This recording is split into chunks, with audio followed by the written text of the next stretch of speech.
নমস্কার, আমি ডক্টর অরবিন্দ সিং। টুকরে গ্যাংয়ের নতুন টুলকিট হলো ডিভোর্স, হিন্দু কাপলদের ডিভোর্স। এটা একটা প্রোপাগান্ডা টুল হিসেবে এরা ব্যবহার করছে। এর উদ্দেশ্য হলো যে হিন্দু যে ম্যারেজ ইনস্টিটিউশন সেটা যে দুর্বল সেটা দেখানোই উদ্দেশ্য। মনে রাখবেন যে আমাদের এই যে সমাজ সেটাকে ধরে রাখার একটা বড় অংশ কিন্তু মানসিক, সাইকোলজিক্যাল। সেই জায়গাটাকে যদি একটু নড়বড়ে করে দেওয়া যায়, বিশ্বাসটাকে যদি নড়বড়ে করে দেওয়া যায়, তাহলে কিন্তু সমাজ ভেঙে যায়। জিহাদি বামপন্থী এরা এরা এই হিন্দুদের এই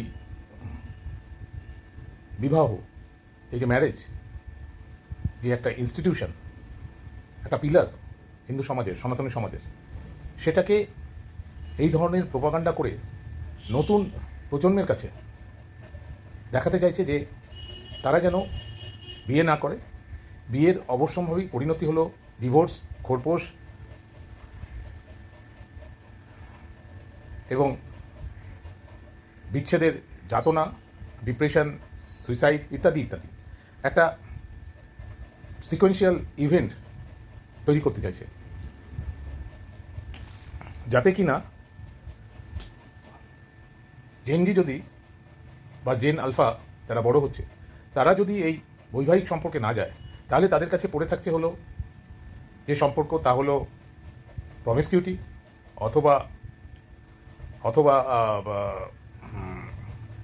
লিভ টুগেদার অথবা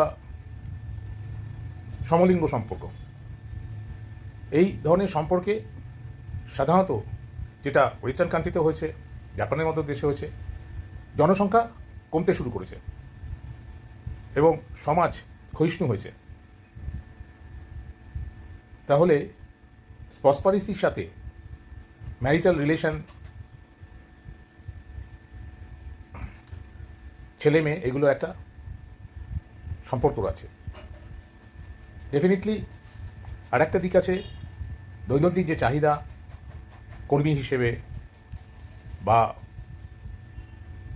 টিম লিডার হিসেবে নানা কাজের জায়গায়, সেটাও কিন্তু এই বিবাহ বলে যে ইনস্টিটিউট তার উপর অনেকটাই নির্ভরশীল।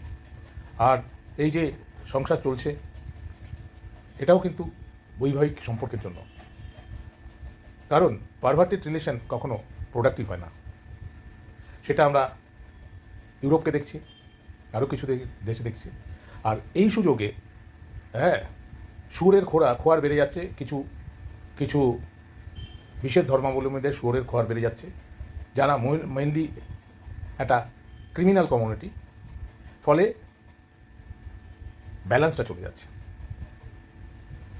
বামপন্থীদের সমলিঙ্গ ওক, জনসংখ্যা একদিকে, আর একদিকে একটি বিশেষ ধর্মীয় সম্প্রদায়ের ক্রিমিনাল কমিউনিটি। এটাই কি ভবিষ্যৎ?